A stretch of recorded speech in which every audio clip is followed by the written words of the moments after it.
Ayan. Dalawa. Good enough na yan para sa one breakfast natin. So, ayan ang ganda. Inihaw natin. So, yan ang process kung paano natin pasarapin ang ating 2 pirasong talong na ito. Next, balatan natin yan. Easy lang naman yan balatan.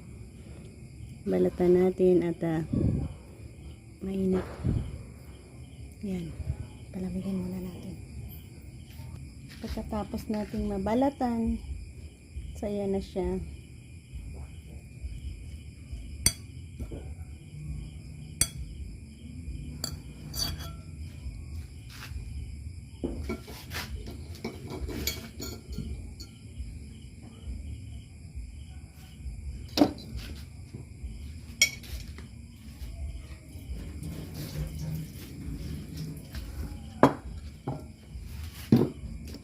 Itlog.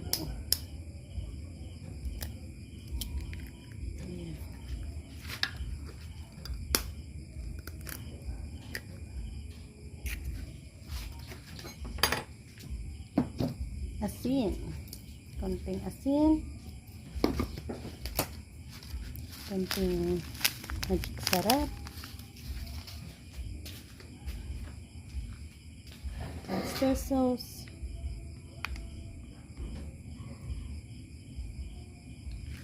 Gawin natin 3 pirasong itlog.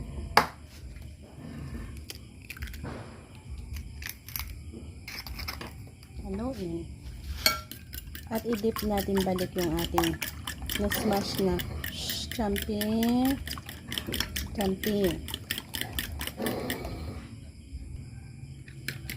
Next, balik natin dito yung ating ayan. Prituhin natin yan. Madaming itlog. Ayan.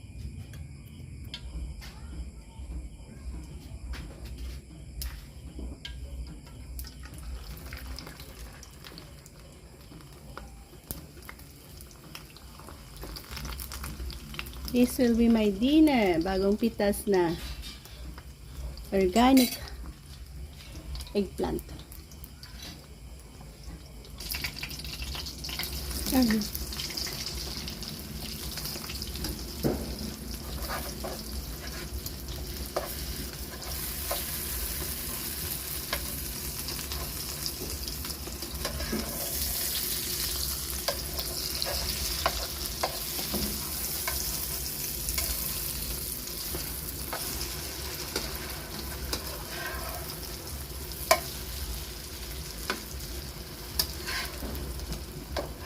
More eggs tayo.